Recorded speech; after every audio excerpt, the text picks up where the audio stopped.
He raised his glass and smiled. The kind of smile people use when they want witnesses to their cruelty. To Angela, Frank Radcliffe announced, his voice filling the marble ballroom. May she finally understand what real family looks like, what proper guidance can achieve, despite the limitations of her upbringing. Polite laughter scattered through the crowd of silk and diamonds. I didn't laugh. My name is Susan Dietrich, and the man humiliating me in front of 300 wedding guests had no idea who he was insulting. For 15 years, I worked double shifts and hid acceptance letters. I built empires in boardrooms while Frank built nothing but his father's legacy. I raised Angela to never feel small, and today, I was about to teach a powerful man what it costs to make someone feel exactly that. The champagne in my glass caught the light from the chandeliers. In my purse, my phone held 3 unread messages, congratulations from colleagues Frank would recognize, about an achievement that would be announced within the hour. Frank Radcliffe thought he knew me, thought he understood the measure of a woman who came from nothing. He was about to learn he'd gotten everything wrong. If you want to see how this ends, how a man who built nothing learns what real power looks like, hit that subscribe button. Because what happens next will redefine everything Frank thought he knew about success.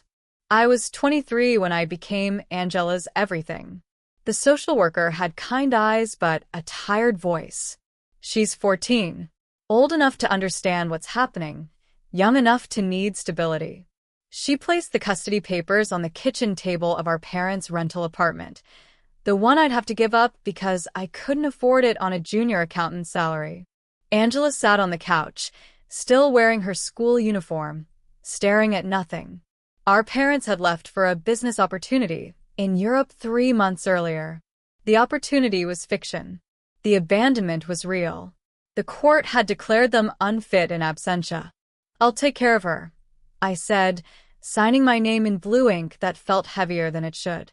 That night, I moved us into a studio apartment above a laundromat. The hum of industrial dryers became our lullaby. I gave Angela the fold-out bed. I took the floor with 2 blankets and told her it was more comfortable for my back. The acceptance letter from Harvard's MBA program arrived 4 days later. Full scholarship. My escape route, carefully planned since sophomore year of college. I held it over the trash can for a full minute before I let it drop. Angela couldn't know. She already carried enough guilt. I picked up a second job, overnight data entry at a medical billing company. I'd work my accounting job from 9 to 5, come home to help Angela with homework and make dinner, then leave at 11 for the graveyard shift. I'd return at 7 in the morning, shower, and start again. Why are you always so tired? Angela asked me once, watching me fall asleep during a movie on our secondhand television. Just working hard so we can have nice things, I said, smiling through the exhaustion that made my bones ache. Nice things meant her school field trips, her dance classes, the prom dress she cried over in a department store window. I worked 52 weeks a year, so she could have 1 week at summer camp with her friends, so she wouldn't be the girl whose parents left, the girl who had nothing. Years blurred together. I moved from junior accountant to senior analyst to finance director, climbing rungs at night while Angela slept. I built a career in the margins of her childhood, always careful to hide the awards, the promotions, the opportunities that would have taken me away from her. When she got accepted to college, a good one, the kind our parents never cared about, she hugged me so tight I could barely breathe. I couldn't have done this without you, she whispered. I thought of Harvard, the letter in the trash, the 1,000 small deaths of dreams deferred. You did this yourself, I told her, meaning every word. I never wanted her to carry what I chose to carry. That was the point. Angela graduated summa cum laude. I sat in the back row of the auditorium, wearing a suit I'd bought on sale, watching her accept academic honors I'd made possible but would never claim credit for. By then, I'd rebuilt everything. The studio above the laundromat was a memory. I'd moved us to a modest 2-bedroom in a safe neighborhood with good schools. Angela thought I was doing well, comfortable, stable, the kind of success that comes from working hard and being smart with money. She had no idea I was building an empire. The finance director position had been a stepping stone. I'd moved into consulting, then private equity. I had a gift for seeing value where others saw risk, for turning failing companies into profit machines. My name started appearing in industry publications, never the mainstream ones Angela might read, always the insider journals that mattered to people who moved money. I kept 2 lives running on parallel tracks. Susan the sister wore Target and cooked Sunday dinners. Susan the executive wore Tom Ford and closed deals worth 8 figures. "Why don't you ever talk about your work?" Angela asked once, after I'd deflected another question about my day. "It's boring spreadsheet stuff," I said, which was technically true. Numbers were involved. I never told her about the board seats, the investment portfolio that had grown into generational wealth, the consulting firms that paid me 6 figures just to walk into a room. I wanted her to build her own life, free from the shadow of what I'd become, free from feeling like she owed me anything. Then she called me one Tuesday evening, voice bright with joy I hadn't heard since she was a child. "Sue, I've engaged." I was in my downtown office, reviewing acquisition documents. Through floor-to-ceiling windows, the city glittered like a promise. "That's wonderful, honey. Tell me everything." "His name is Andrew. Andrew Radcliff." She said it like the name should mean something. It did. The Radcliffs were Philadelphia's version of royalty, old money that had compounded through generations, the kind of family whose name was on museum wings and hospital pavilions. They didn't earn their position. They inherited it, then spent their lives protecting it from people they considered beneath them. People like us. "That's quite a family," I said carefully. "I know. His father owns half the commercial real estate downtown. They have a house in Rittenhouse Square and a summer place in the Hamptons." "And you are amazing, Sue." "He's nothing like his family's reputation. You'll love him." I knew that reputation. Frank Radcliffe was infamous in certain circles, the kind of man who believed money made him better than everyone else, who treated service workers like furniture and judged people by their pedigree instead of their character. "When do I meet them?" I asked. "Next month. They're hosting a dinner at their country club." I looked down at my Patek Philippe watch, a gift to myself after my first 9-figure deal. "I'll be there," I said. I just wouldn't tell her which version of me would show up. The country club smelled like old money and older prejudices, leather, cigar smoke, and the particular brand of confidence that comes from never having to prove yourself. I arrived in a simple navy dress and pearls, driving the Honda I kept for family occasions. My Porsche stayed in the executive parking garage downtown, along with everything else that might raise questions. Angela met me at the entrance, radiant, in an engagement glow that made my chest tight with protective instinct. "You look beautiful," I told her, meaning it. "Come meet everyone." She pulled me through mahogany doors into a private dining room where crystal caught the light from chandeliers that probably cost more than our first apartment. Andrew was handsome in that effortless way of men who've never worried about money. He shook my hand with genuine warmth. "Angela talks about you constantly. I'm so glad to finally meet you." "Likewise," I said, liking him despite myself. Then Frank Radcliffe stood from the head of the table. He was tall, silver-haired, wearing a confidence that bordered on arrogance.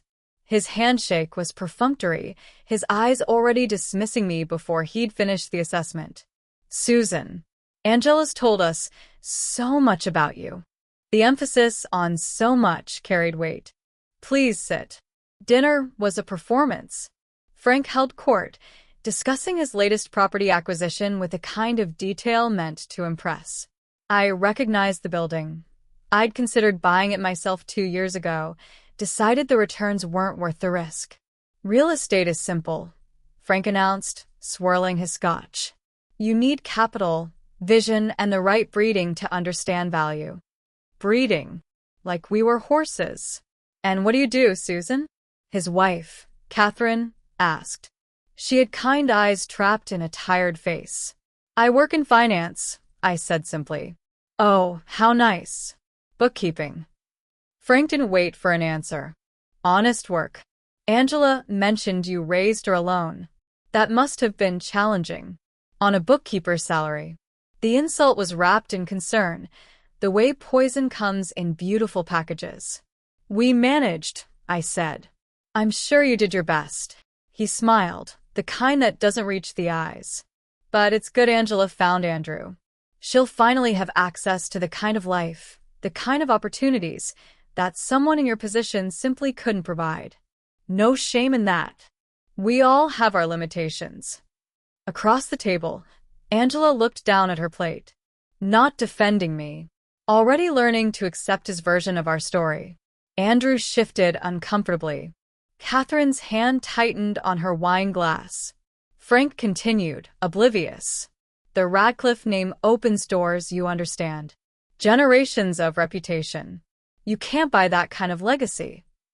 I thought about the deal I'd closed last month, transforming a failing manufacturing company into a profit center, saving 300 jobs in the process. Legacy built on something other than a surname. No, I agreed quietly. You certainly can't buy it. Frank smiled, thinking I'd conceded. I smiled back, already planning what came next. I left the country club and drove to my real office, 42nd floor, corner suite, name on the door in letters Frank Radcliff would recognize if he ever bothered to read the business section. Susan Dietrich, managing partner, Apex Strategic Advisors. My assistant had left the latest Fortune profile on my desk. The turnaround artist, how Susan Dietrich saves dying companies and makes millions doing it. The photograph showed a version of me Angela had never seen, power suit, confident smile, standing in front of a skyline I owned pieces of. I'd built this carefully, deliberately. Every step calculated to ensure Angela never felt the weight of my success. After she'd started college, I'd accelerated. The skills I'd developed working 3 jobs, efficiency, pattern recognition, functioning on no sleep, translated into something extraordinary in the business world. I could look at a company's financials and see the tumor killing it. I could walk a factory floor and identify the bottleneck strangling productivity. My first major turnaround had been a pharmaceutical distributor hemorrhaging money through mismanagement. I'd restructured their operations in 6 months, tripled their valuation in 2 years. The fee had been substantial. I'd used it to buy equity in 3 struggling firms. All of them were now thriving. The board positions followed. Healthcare, technology, manufacturing. I specialized in companies on the edge, the ones everyone else had written off. I didn't just advise. I rolled up my sleeves and rebuilt them from the foundation up, the way I'd rebuilt my life with Angela. By the time she graduated, I was managing a portfolio worth over $300 million. I'd been featured in the Wall Street Journal, quoted in Bloomberg, invited to speak at Wharton and Harvard, the school I'd never attended but had surpassed anyway. The Harvard invitation still sat framed in my drawer. Private joke. Private vindication. I'd published a book on organizational transformation that became required reading in MBA programs. Foundations, building value from ground zero. The dedication read, "For those who build with nothing but will." Angela had never seen it. I published under SM Dietrich, kept my author photo generic, ensured the copies I sent to business colleagues never found their way to her bookshelf. Last year, I'd been approached about a CEO position at a Fortune 500 company. I'd turned it down. Too public. Too much risk that Angela would Google my name and find a stranger looking back. I had speaking engagements booked through next year. Advisory fees that exceeded what most people earned in a lifetime. 3 separate private equity firms wanted me as a founding partner. And Frank Radcliff thought I was a bookkeeper who'd done my best. I looked at the Fortune profile again. At the woman I was everywhere except at Sunday dinners. The woman who'd learned that you could build an empire on night shifts and sacrifice. That limitation was a choice, not a destiny. Frank was right about one thing. You couldn't buy legacy, but you could build it. One impossible decision at a time. I picked up my phone and typed a message to my PR team. Move up the announcement. I want it live before the wedding. The rehearsal dinner was held at the Radcliff estate, a Georgian mansion in the main line that looked like it had been designed to intimidate. Imported marble, oil paintings of ancestors who'd never worked a day in their lives, silver that required a staff to polish. I arrived in the same Honda, the same understated dress. Play my role.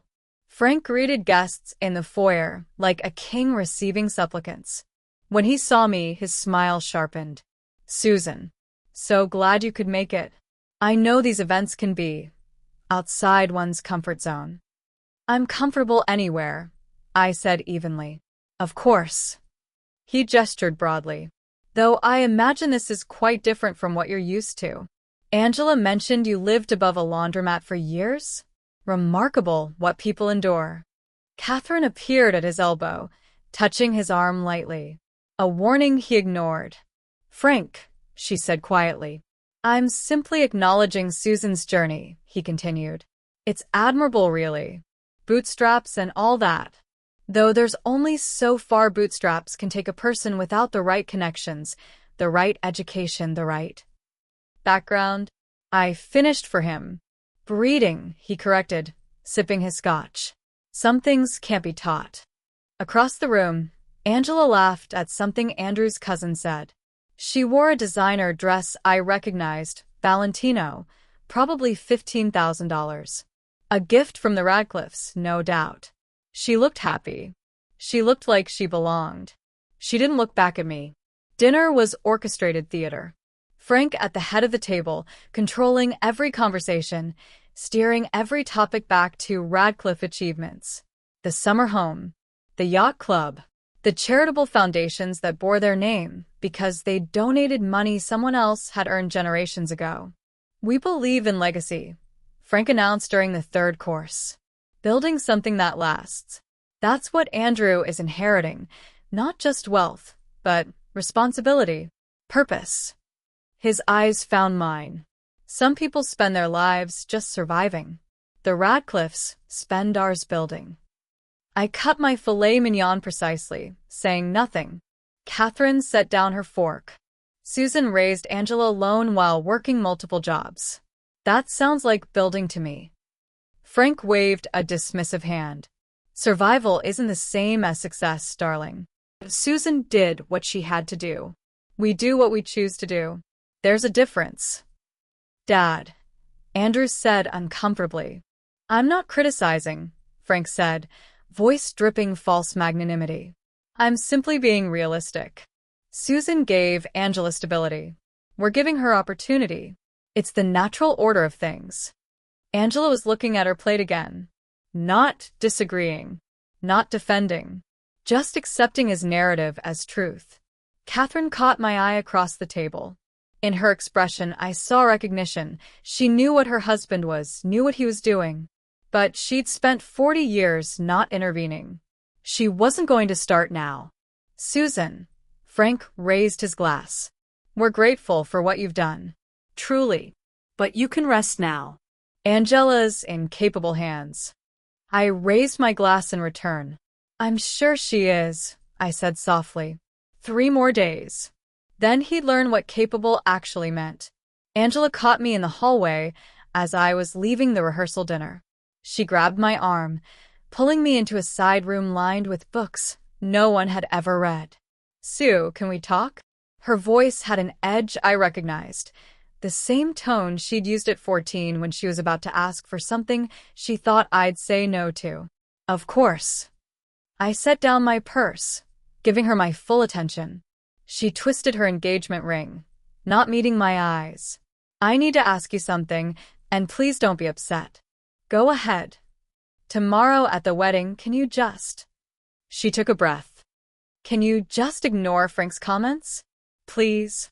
The request landed like a slap wrapped in velvet. His comments, I repeated carefully. He's just old-fashioned. He doesn't mean anything by it. That's just how he talks to everyone. The words came fast, rehearsed. Andrew says he's actually really impressed that you raised me on your own. He's just not good at expressing it. Angela. I kept my voice gentle. He called me a bookkeeper. He said I have limitations. He's been insulting me for weeks. He's not, she started again. He's testing you. The Radcliffs test everyone. If you don't react, if you stay calm and polite, he'll eventually respect you. And if I don't stay calm and polite? Her eyes finally met mine, and I saw something that made my chest constrict. Fear. Not of Frank. Of me. Please don't ruin this, she whispered. This is my wedding day. I just want everything to be perfect. I haven't done anything to ruin. I know you haven't. But I know you, Sue. I know that look you get when you're angry. That quiet, cold thing you do. She was crying now, carefully, trying not to smudge her makeup. Frank is Andrew's father. I'm marrying into this family. I can't have. I need you to just let it go. For one day. Can you do that for me? I thought about all the days I'd let things go. The Harvard letter. The promotions I'd hidden. The life I'd built in shadows so she could walk in sunlight. You're embarrassed, I said quietly, of where we came from. No. But her voice cracked. I'm not. I don't want to talk about it. The laundromat apartment and the secondhand clothes and she covered her face. Everyone here is so different, Sue. They've had everything their whole lives. They don't understand what it's like to struggle, and I don't want to be the charity case.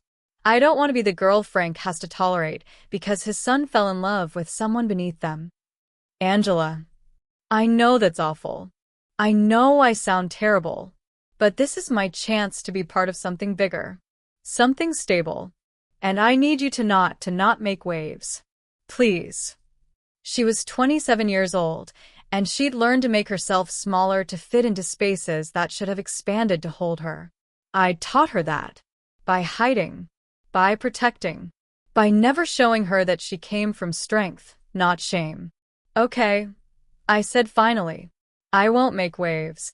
She hugged me, relieved. Thank you. Thank you so much. I held her tight, memorizing the moment. Tomorrow, everything would change. This is the moment everything changes.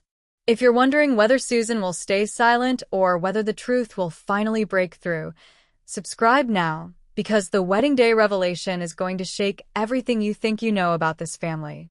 The morning of the wedding, I stood in my real closet, the one in my penthouse apartment Angela had never visited, full of clothes she'd never seen me wear. I pulled out the navy dress again. Simple. Forgettable.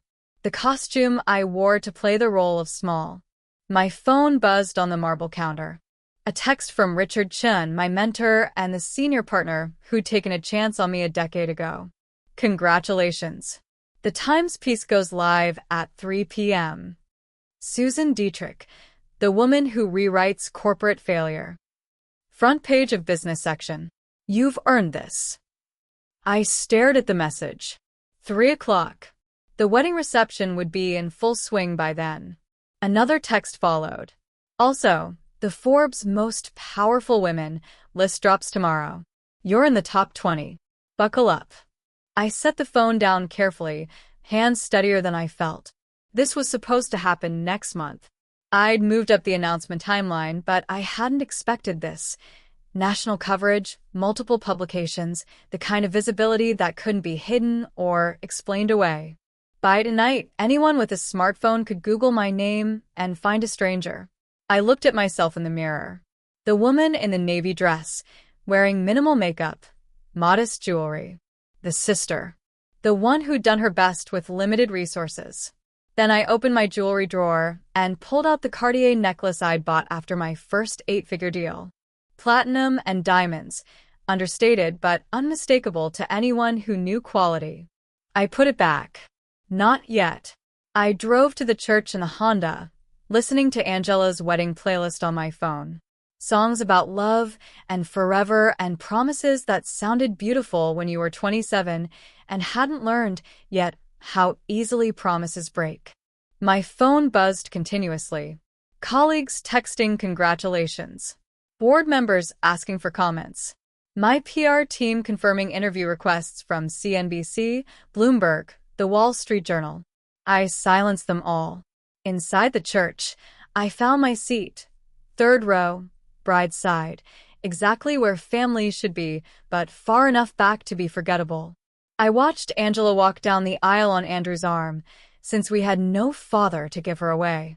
She looked radiant. She looked happy. She looked at Frank Radcliff like his approval mattered more than anything I'd ever done. The ceremony was beautiful, traditional, expensive. Everything Angela had dreamed of since she was a little girl playing bride with bedsheets and plastic flowers in our studio apartment. I cried during the vows. Not because I was happy, though I was, but because I was grieving something I hadn't realized I'd lost. The sister who used to look at me the way she now looked at the Radcliffs. With hope, with pride, with belief that I was enough. After the ceremony, guests filtered to the reception hall. I checked my phone. 2:30. 30 minutes until the truth went live. I walked into the ballroom, straightened my spine, and prepared for the ground to shift beneath all of us. The ballroom was a masterpiece of excess. Crystal chandeliers, ice sculptures, centerpieces that cost more than a month's rent in that laundromat apartment. 300 guests in designer gowns and tailored suits, drinking champagne that probably cost $1,000 per bottle. I sat at a table with distant relatives of Andrew's, people who'd made polite conversation before losing interest when they learned I worked in finance. Code 4. Not worth networking with. Dinner passed. Speeches began. Andrew's best man told charming stories. Angela's maid of honor cried through her toast about friendship and forever. Then Frank stood, glass raised, smile sharp. To my new daughter-in-law, he began, and the room quieted. Angela, you've brought such joy to our family. You're gracious, accomplished, beautiful, everything we could have hoped for in the woman who'd marry our son. Applause rippled through the crowd. I know your journey hasn't been easy, Frank continued, his tone shifting to practice sympathy. Raised by a sister who did her best with limited means. Living above a laundromat. Struggling just to get by. He paused for effect. But today, you join a family of legacy, of achievement, of real opportunity. My fingers tightened on my champagne flute. To Riley, he stopped, corrected himself with a dismissive laugh. To Angela, may she finally have a stable family. Something her sister, despite her best efforts, could never truly provide. The laughter that followed was uncomfortable, uncertain. People weren't sure if they were allowed to find it funny. I didn't laugh. I checked my phone. 3:02 p.m. Around the room, phones started buzzing. Quietly at first, then more insistently.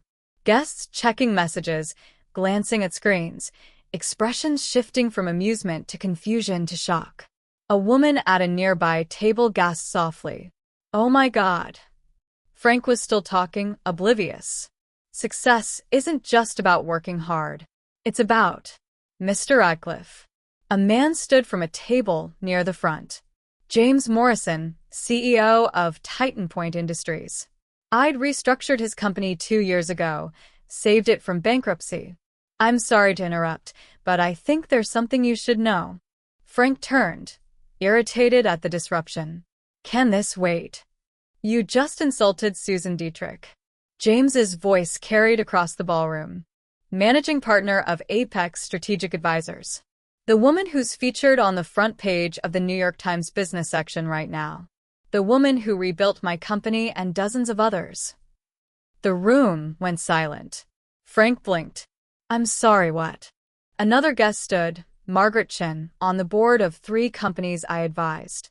Susan saved my pharmaceutical company. She's worth more than everyone in this room combined. Phones were out everywhere now. Guests frantically Googling. The Times articles spreading like wildfire.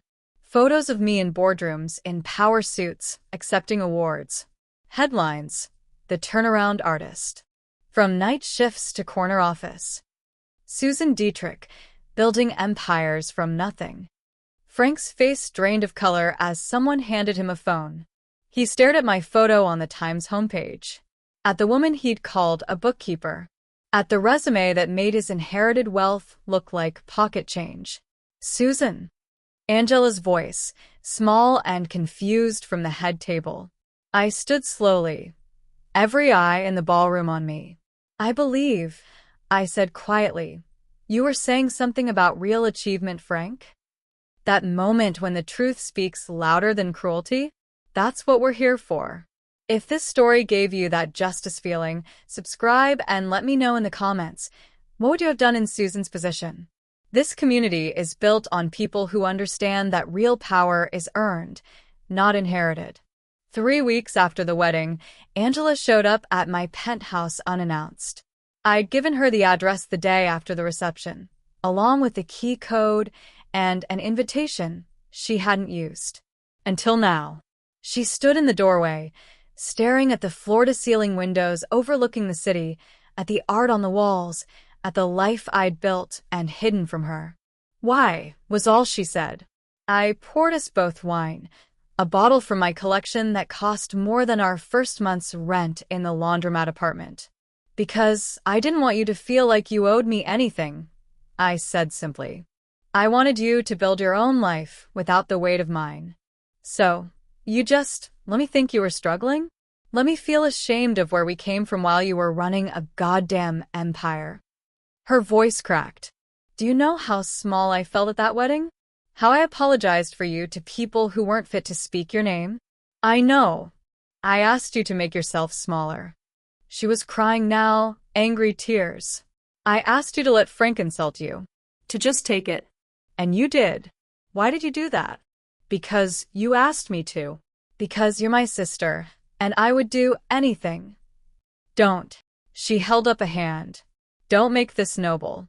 You lied to me, Sue. For years.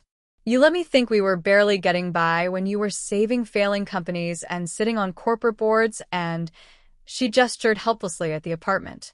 Who are you? I'm the same person who made you pancakes on Sunday mornings. Who helped with your homework. Who? No. That person was real. This.